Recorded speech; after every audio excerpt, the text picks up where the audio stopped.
Late one night in October 1918, a Canadian Pacific steamship called the Princess Sophia grounded on Vanderbilt Reef near Juneau, Alaska.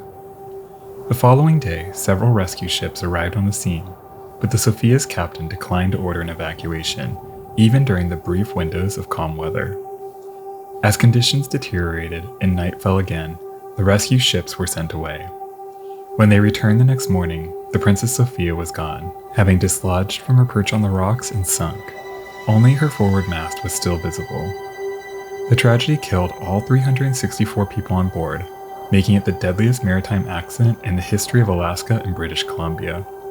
It's widely believed that the Princess Sophia's captain hesitated to order an evacuation because fresh in his mind was an earlier disaster in which a hasty evacuation ordered by a frantic and incompetent captain proved a deadly mistake.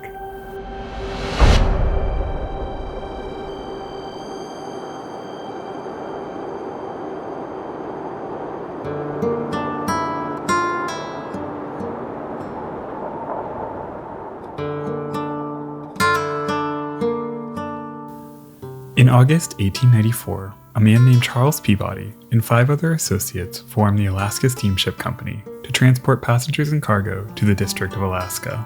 Their business greatly expanded with the Klondike Gold Rush of 1897, and in 1902, the company started a long-haul ferry service between Port Townsend, Washington, and Victoria, British Columbia. This subsidiary was called the Puget Sound Navigation Company and was often referred to as the Black Ball Line. A series of modest wooden steamships were ordered to service the new route. One of these new ships was the SS Clallam, built in 1903 by the Edward Heath Shipyard in Tacoma, Washington. Her hull was constructed from Douglas fir, and when completed, she came in at 657 tons and measured 186 feet long with a beam of 32 feet. She was powered by an 800 horsepower compound engine that drove a single propeller with a reported cruising speed of 13 knots. Though in reality, she struggled to ever make it above 10. She featured a promenade deck, saloons, and 44 staterooms with a license to carry 350 passengers. The Clallam was plagued with unlucky omens from the moment she was launched on April 15, 1903. Hazel Behan, said to be the most popular girl in the area, was elected by the people of Clallam County, Washington, to christen the new ship. Despite Hazel's popularity, the Clallam began moving down the slipway before she was ready. She desperately grabbed the champagne bottle that hung by a ribbon from the ship's bow and wildly swung, missing widely. As it swung back, she tried again, but still missed. Finally, in frustration, she threw a nearby hammer at the rapidly retreating bottle, but this again missed, leaving the vessel unchristened. Here's a local newspaper roasting her for the mishap 61 years later. Brutal. Although she does sound like she was a pretty cool person.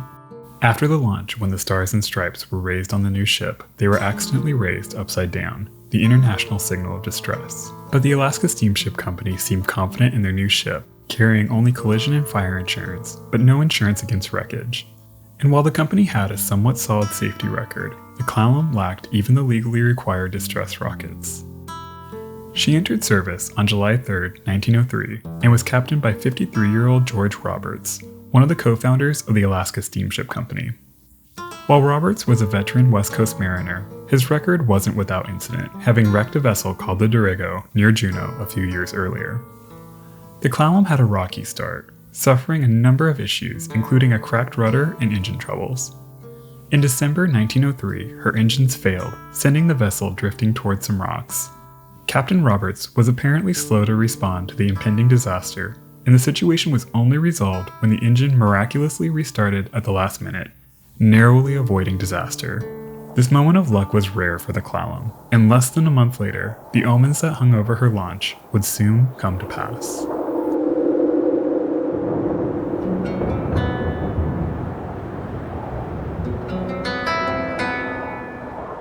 Before her final voyage, the Clallam saw one last ominous premonition. At the time, it was common for the Black Ball Line to carry livestock. A trained mascot, called a bell sheep, was used to lead the herd onto the ship. It was said that before her final voyage, the Clallam's bell sheep absolutely refused to board the ship and was finally left behind. On Friday, January 8, 1904, the Clallam left Seattle. She made a brief stop at Port Townsend and was scheduled to reach Victoria just after 3 p.m. As she didn't operate on the high seas of the outer coast, little care was taken in loading her cargo, which included various types of meat, 24 bales of mattresses, 140 empty kegs, various metals, and 500 slabs of oil cake, which were bars of vegetable fat used as animal feed. While the weather in Seattle was fair, a gust had already picked up and the water was choppy as the Clallam's passengers boarded. They represented all walks of life. Lenora Richards was a prominent businesswoman and co-owner of a prosperous copper mine. She was also the first woman to climb Mount Sicker on Vancouver Island. Jessie Gallatley and her daughter Jeannie were returning home from a visit to the Green River Hot Springs in Washington. Samuel and Eleanor Bolton had married in December and were returning home to Victoria from their honeymoon. Edward Lannon and Mary Reynolds were close childhood friends who were traveling to Victoria for their wedding after their recent engagement. Louise Harris was a prominent 20-year-old Spokane socialite who was visiting friends in Seattle and nearly missed the Clallam, arriving only moments before her lines were cast off. A 20-year-old waitress, Minnie Murdoch, was traveling to visit friends in Victoria. Albert K. Prince and Guy L. Daniels were vaudeville performers heading to a one-night show. In a letter to his sister not long before the voyage, Prince mentioned that a fortune teller in British Columbia told him that death would suddenly find him on the water, though he wasn't bothered by this ominous prediction. Thomas Solons, his wife Delly, and their 3 young children also joined at Port Townsend, heading home after a family visit to Delly's niece. It's difficult to account for everyone who was on the voyage. Passenger manifests were sloppy, and several passengers that we know were on board weren't recorded. Children were also often left off the manifest, and it's assumed there were more on board than the 4 that were recorded. A storm warning was raised as the Clallam left Port Townsend Harbor, and the weather was already taking a turn for the worse. Only a few minutes after their departure, the storm overtook the tiny ship. Massive waves crashed over her decks, and nearly all of her passengers fell ill in the heavy seas.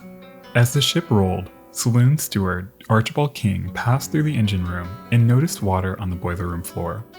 Confused by the sight, he watched as the water sloshed from side to side, but he eventually headed back to the dining saloon to resume his duties, assuming the situation was under control. Meanwhile, on the bridge, Captain Roberts was struggling to keep the ship heading into the wind, leaving the heavy seas pounding into her side. Eventually, the force was too much, and a porthole broke open, sending water flooding into the ship. Chief Engineer Scott Delaney called up to the captain, pleading with him to keep the ship heading into the wind to slow the flooding. But again, the captain failed to regain control, and the situation rapidly deteriorated. The 8-inch porthole, also known as a scuttle, was equipped with a hinged metal cover called a deadlight that could be used to cover the opening in just such an event. But First Officer George Donnie would later testify that the deadlight broke a month before, and while the chief engineer promised to fix it, he hadn't done so by the time of the storm. He now struggled to fix a wooden plug over the breach, but nothing would hold. More men were sent down to help the situation, and Delaney went to start the circulating pump to control the inflow of water, but to his horror, he found that the pump wasn't working. Mattresses, blankets, and everything else the crew could think of were used to try and slow the flooding, but the situation grew more hopeless by the minute. On the bridge, Captain Roberts was still struggling to keep the ship on course, but he was failing badly. This might have been due to something that happened just after the ship left Port Townsend. Moments after the ship departed, deckhand Richard S. Griffiths was in the crew quarters when he heard a crashing noise above him in the cargo hold. When he went to investigate, he found that the freight in the main deck had shifted to starboard.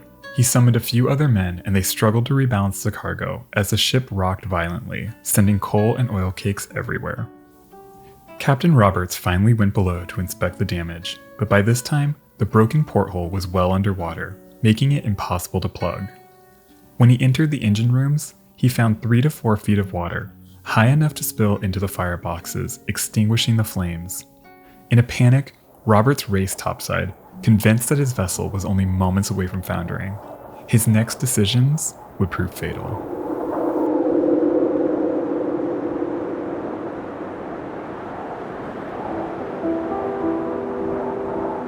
While chaos was unfolding below decks, the Clallam's seasick passengers were unaware of the unfolding danger. John Davis was sitting on deck at the time, trying to calm his stomach, when he saw a man race on deck wearing a life preserver. Davis and another passenger laughed at the sight, thinking the man was overreacting to the storm. As passengers were slowly realizing the severity of the situation, saloon steward Archibald King was going stateroom to stateroom handing out life preservers. In one cabin, he found a little boy sleeping in one of the berths. He did his best to wrap the child in an adult-sized life preserver and carried him on deck. The Clallam was not equipped with child-sized life preservers. By this time, she was listing dangerously, and the water was nearly level with her main deck. With the storm still raging, Captain Roberts, who was reportedly very excited at the time, ordered the lifeboats lowered. Most of the trained crew was still below trying to plug the leak, including First Officer George Donny, who ordinarily would have overseen the evacuation. Instead, these duties fell on Purser F.C. Freer, stewards, and untrained passengers. In the chaos as they loaded lifeboat number 1, passenger Jeannie Gallantly was thrown into a railing as the ship lurched to starboard, crushing the left side of her face. Bleeding heavily, she tried to stay on the ship, but she was forced into the small boat. Once loaded, the inexperienced men lowered the boat so fast that there was no time to retrieve the oars or get the drain plug in place. A passenger named Captain Thomas was put in charge. While he had sailing experience, he didn't know anything about this type of lifeboat. Only moments after reaching the water, the boat capsized, spilling everyone into the churning sea. Captain Thomas and a few others managed to resurface, and deckhand Richard Griffiths threw him a line to climb back on board. But the captain was pulled under when another man in the water grabbed his legs. The next boat to launch was lifeboat number 3, which was loaded with the remaining women and children, including Samuel Bolton's wife. He would board lifeboat number 5, which was filled with men. As they began lowering, Bolton watched as his wife's boat disappeared around the stern. Suddenly, a huge wave slammed into his boat, throwing everyone into the water. Bolton was thrown into the side of the ship, and at the last minute he caught hold of a rope that he and a few others were able to use to climb back on deck. As soon as he regained his footing, Bolton was told that his wife's boat also overturned, drowning everyone on board. Overwhelmed with grief, he had to be held back from jumping into the water. Passenger Charles G. Bennett was ordered to help repair the portside lifeboats, but after what happened to the 3 starboard boats, no other boats were launched. Passenger William King later said, "Never, as long as I live, shall I forget the indescribable horror of the moments which followed the launching of the lifeboats. The crying of the women and children, the shouting of the officers giving orders, the calling of the farewells to loved ones left behind, and the waves dashing around the fated vessel. In those few moments of chaos, every single woman and child on board the Clallam lost their life."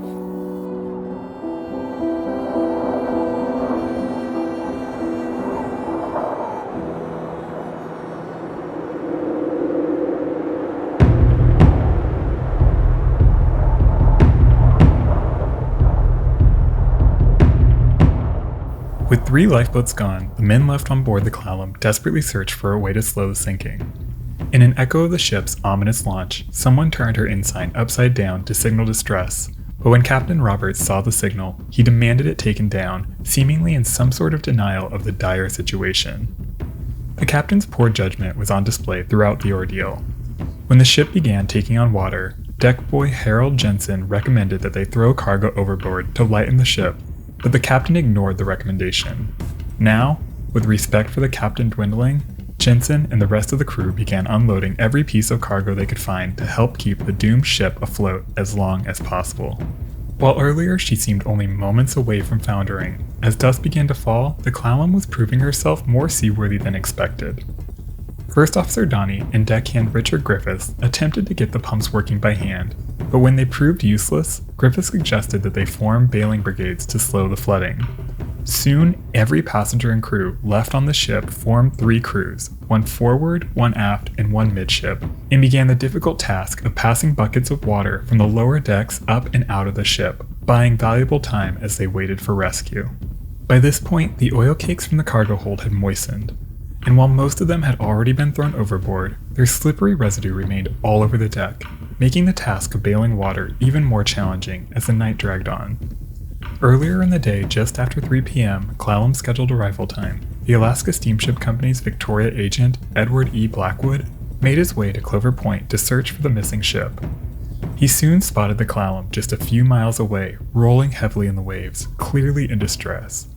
He called everyone he could, searching for a vessel large enough to tow the damaged ship to Victoria, and hours later, at 6 p.m., 2 large tugs, the Richard Holyoke and the Sea Lion, were dispatched from Port Townsend. The Richard Holyoke was the first to arrive on the scene at around 9:30 p.m., to the great relief of the exhausted men still desperately bailing water from the Clallam. For some reason, rather than alerting the tug to the severity of the situation and prioritizing the rescue of the men still on board, Captain Roberts instead ordered a tow line established. With the Clallam soon in tow, the men on board returned to bailing water, but the forward motion rapidly accelerated the rate of sinking. The captain was alerted to the situation and ordered everyone to the upper decks.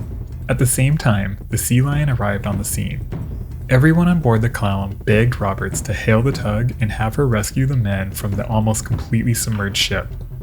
Instead, Captain Roberts asked the Sea Lion to steam to the Holyoke and asked him to drop the tow line. As the Sea Lion steamed ahead, it was now clear that the Clallam was only moments away from foundering. The tow line was cut to keep her from dragging down the Holyoke, and the vessel soon keeled onto her side, with the men on board still clinging to her railing. First Officer George Johnny, Harold Jensen, and a few other passengers desperately worked to cut a life raft free from the hurricane deck. As the Clallam went under, about a dozen men climbed onto the tiny raft. Captain Roberts' decision to send the Sea Lion away proved costly, sending everyone left on board into the water, where several would drown. Nearly half an hour later, the Sea Lion was able to circle back and retrieve survivors, including Captain Roberts. Some passengers survived by clinging to the pilot house, which broke free from the ship as she sank and now floated on the surface. According to the pocket watches of the victims who made it until the final moments, the Clallam went under at around 1:20 a.m. on January 4, 1904, meaning the whole ordeal lasted nearly 12 hours. The 3 lifeboats that killed every woman and child were launched nearly 10 hours before she sank. Later inquiries determined that the 8-inch porthole was not large enough to bring down the ship, and they suspected that her circulating pump was set incorrectly. Instead of removing water from the ship, it allowed water to enter through her open seacocks. Because of this, blame for the disaster largely fell on Chief Engineer Delaney, and his license was revoked due to gross negligence. Captain Roberts was also faulted for his behavior after his ship fell into distress. He was suspended for a year, but he was so impacted by the tragedy that he never sailed again, and he would die 11 years later. Bodies from the disaster were recovered all over the surrounding area, with many washing ashore on Vancouver Island. Deli Solons was found floating in the water, but the bodies of her 3 children were never recovered. Socialite Louise Harris was found in the bottom of a lifeboat, still clinging to the craft that took her life. Of the 90 or so people on board, approximately 56 died, though these numbers could be higher due to the spotty record keeping and the tendency to leave younger children off the manifest. The tragedy, while not the deadliest in the area, had a lasting impact. The disastrous decision to prematurely evacuate passengers, sending them into violent stormy waters without trained crew members, became a cautionary tale for many, and it's likely what kept the captain of the Princess Sophia from ordering an evacuation, ultimately dooming everyone on board. We study disasters to learn what went wrong and prevent those mistakes from happening again in the future.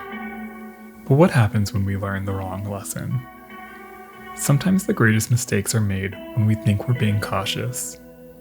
If the Clallam disaster never happened, it's possible that future disasters like the Princess Sophia would not have claimed nearly as many lives. They would have made it back home, and they would have gone on to leave their mark on the world.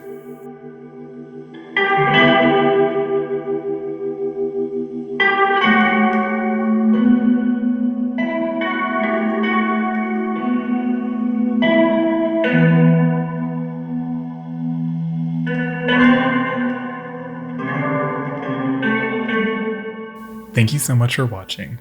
I hope you found the Clallam story as fascinating as I did. If you enjoyed this video, help out this channel by leaving a like and comment down below. And if you haven't done so already, subscribe for more ocean liner history. Alright everyone, until the next one, be nice to people.